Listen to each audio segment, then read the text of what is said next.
ప్రశ్న: ఒక పాఠశాలలోని 30 తరగతులలో విద్యార్థుల సంఖ్యలు ఇవ్వబడ్డాయి.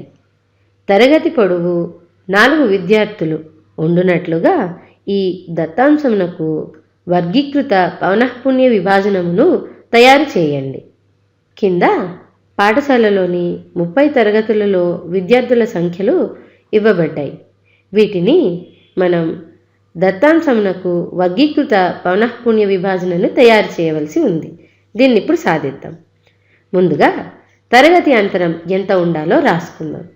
ప్రశ్నలో తరగతి పొడవు 4 విద్యార్థులు ఉండునట్లుగా దత్తాంశమును తయారు చేయమన్నారు కనుక తరగతి అంతరం =4 అని రాసుకుందాం. =4. అయితే వ్యాప్తి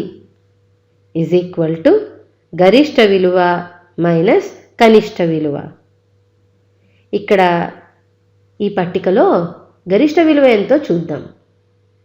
చూడండి, ఇక్కడ 32, దీనిలో 40 ఉంది.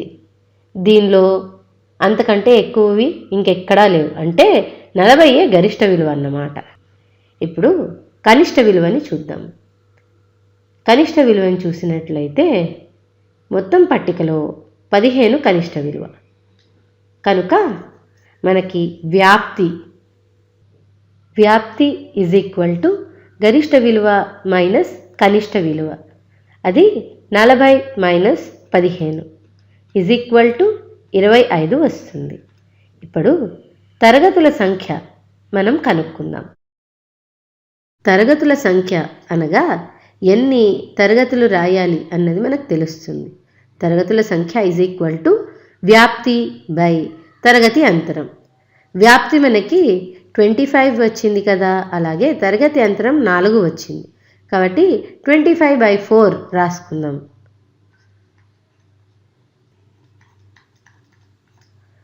4 6 24, 1 మిగులుతుంది. పాయింట్ పెట్టుకుంటే 0 వస్తుంది. 4 2 8, మనకి మళ్ళీ 2 మిగిలింది. పాయింట్ ఉన్నందున 0ని రాసుకోవచ్చు కనుక 0 రాసుకుంటున్నాను.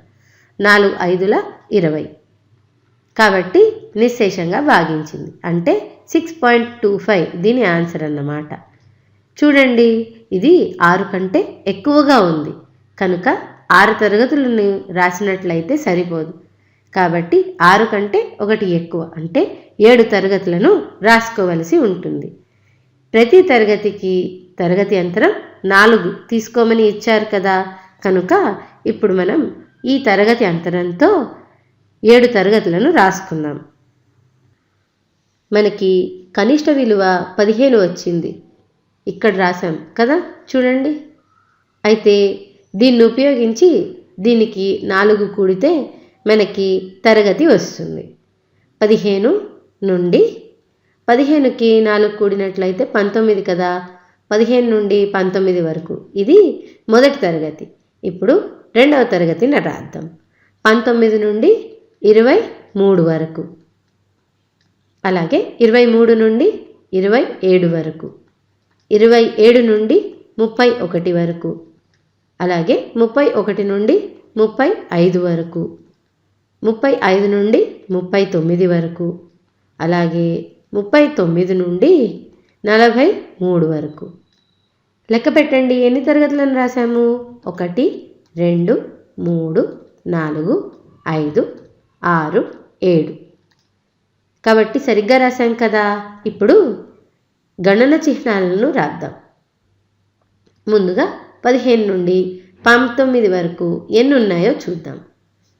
ఇక్కడ చూడండి, మొదటి వరుసలో ఏవీ లేవు, రెండో వరుసలో 16 అన్నది ఒకటి ఉంది కనుక 1 రాద్దాం.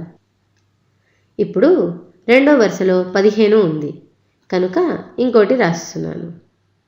ఇక్కడ 18 ఉంది, దీన్ని రాస్తున్నాను. ఆ తర్వాత దీనిలో ఏవీ లేవు, దీనిలోనూ ఏవీ లేవు, దీనిలో మళ్ళీ ఏవీ లేవు, దీనిలో 18 ఉంది కనుక ఇంకోటి రాస్తున్నాను.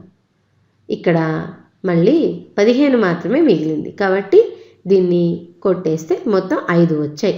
అందుకని పౌనఃపున్యము 5 అని రాసుకున్నాం. ఇప్పుడు 19 నుండి 23 వరకు ఏ అంకెలు ఉన్నాయో చూద్దాం. మొదటి దానిలో 20 అన్నది ఒకటి ఉంది కనుక 20ని 1గా పరిగణిద్దాం. రెండో దానిలో ఏవీ లేవు. మూడో దానిలో కూడా ఏవీ లేవు. నాలుగో దానిలో 20 ఉంది కాబట్టి ఇంకొక గీత ఇక్కడ రాస్తున్నాను. మళ్ళీ ఇక్కడ 21, 22 రెండు ఉన్నాయి కనుక 1, 2 గీతలు రాశాను. ఇప్పుడు ఇక్కడ దీనిలోనూ ఏవీ లేవు, దీనిలోనూ ఏవీ లేవు, దీనిలోనూ ఏవీ లేవు. ఇక్కడ 22 ఉంది కనుక దీన్ని రాసుకుందాం. కాబట్టి ఇక్కడ కొట్టేస్తున్నాను. ఇది అయిపోయింది కదా. ఇక్కడ చూడండి మళ్ళీ 20 ఉంది, అలాగే మళ్ళీ 22 ఉంది కాబట్టి మొత్తం 7 వచ్చాయి. ఇప్పుడు 23 నుండి 27 వరకు గల సంఖ్యలను చూద్దాం. మొదటి దానిలో 25 ఉంది కనుక ఒక గీతని పెడదాం. రెండో దానిలో 30 ఉంది కాబట్టి అది మనకి పనికిరాదు. ఇక్కడ 24, 28 ఉన్నాయి. 24 మాత్రం మనకి పనికి వస్తుంది కనుక ఒక గీతని గీసుకుందాం. ఇంకో దానిలో 30, అది మనకి పనికిరాదు. ఇక్కడ 24 ఉంది, దీన్ని మనం పరిగణనలోకి తీసుకోవచ్చు. ఇక్కడ మళ్ళీ 24, 26 ఉన్నాయి కాబట్టి 2 గీతలు గీసుకోవాలి. ఒక గీత అడ్డగీత సరిపోయింది. ఇప్పుడు ఇక్కడ 25 ఉంది, ఇంకొక గీతని గీసుకుందాం. ఇంకా మిగిలిన వేటిల్లోనూ 23 నుండి 27 గల సంఖ్యలు లేవు కనుక 6 వచ్చింది. ఇప్పుడు 27 నుండి 31 వరకు ఉన్న సంఖ్యలను చూద్దాం. మొదటి దానిలో ఏవీ లేవు. రెండో దానిలో 30 అన్నది ఉంది కనుక ఒక గీతని గీసుకుందాం.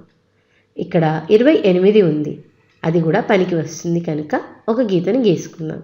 మళ్ళీ 30 ఉంది, 30 బదులు ఒక గీతని ఇక్కడ రాసుకుంటున్నాను. అలాగే ఇక్కడ మళ్ళీ 30 ఉంది కనుక ఇంకొక గీతని గీస్తున్నాను. ఇక్కడ 32, 31 ఇవి రెండు మనకి పనికిరావు కనుక ఇంకా రాయట్లేదు. అలాగే 34 కూడా పనికిరాదు. 38, 28 ఇది 28 కాబట్టి దీనికి కూడా ఒక అడ్డగీతని గీసుకుంటే మనకి 5 వస్తుంది. పౌనఃపున్యం 5 అని రాసుకున్నాం. ఇప్పుడు 31 నుండి 35 వరకు గల సంఖ్యలను చూద్దాం. 32 ఒక సంఖ్య, 32 మరియు 31 ఉన్నాయి, అవి 2 సంఖ్యలు కాబట్టి 2 గీతలు. 34 పనికి వస్తుంది కనుక 2 34లు కలిపి 2 గీతలు, ఒక నిలువు గీత ఒక అడ్డగీత వస్తుంది. 38 పనికిరాదు కనుక ఇది కూడా 5 వచ్చింది. ఇప్పుడు 35 నుండి 39 వరకు ఏ సంఖ్యలు ఉన్నాయో చూద్దాం. 35 నుండి 39 వరకు ఉన్న సంఖ్య 38 మాత్రమే కనుక 38 అని రాసుకుందాం. 1 కనుక 1 వచ్చింది పౌనఃపున్యంలో. ఇక్కడ 39 నుండి 43 వరకు గల సంఖ్యలు, అది ఒక 40 మాత్రమే కనుక 40 బదులు ఇక్కడ ఒక గీత రాసుకుంటున్నాను. పౌనఃపున్యంలో 1 అని రాస్తున్నాను. వీటన్నిటిని ఇప్పుడు కూడి చూద్దాం, ఎంత వస్తుందో తెలుస్తుంది. 7 + 5 12, 12 + 6 18, 18 + 5 23, 23 + 5 28, 29 30 కనుక మనం కరెక్ట్గా చేసామో లేదో తెలుస్తుంది. ఇక్కడ ఎన్ని విలువలు ఇచ్చారో చూద్దాం. మొత్తం మనకి ఒక పాఠశాలలోని 30 తరగతులలో విద్యార్థులు అన్నారు కనుక మొత్తం మనకి ఇక్కడ 30 వచ్చినందుకు మనం చేసినది కరెక్ట్ అన్నమాట. అర్థమైంది కదా. వచ్చే వీడియోలో ఇంకొన్ని లెక్కలను చేద్దాం.